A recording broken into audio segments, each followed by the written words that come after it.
Hi guys, હું છું દિવ્યેશ જરીવાલા. મારી એજ છે 34. મારું પેજ છે ધ ફૂડ એડિક્ટ સુરત, જેમાં ફૂડ રિલેટેડ કન્ટેન્ટ અને યુટ્યુબ પર લોંગ ફોર્મેટ વિડીયો હું અપલોડ કરતો હોઉં છું. તેના માટે મારે city plus street food, restaurant, cafe, resort હું પ્રમોટ કરતો હોઉં છું.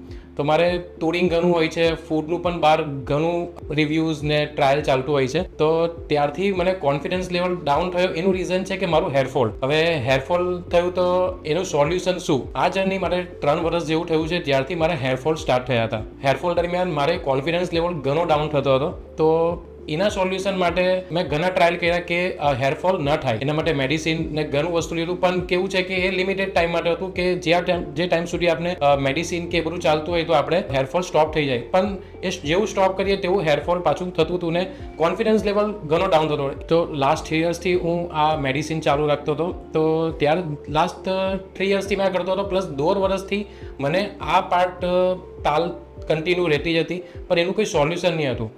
તો એ સોલ્યુશન માટે હું કોઈક પરફેક્ટ હેર ટ્રાન્સપ્લાન્ટ માટે ક્લિનિક શોધતો હતો. તો મેં ઘણું રિસર્ચ કર્યું. ત્યારબાદ મને જાણવા મળ્યું hair free and hair grow.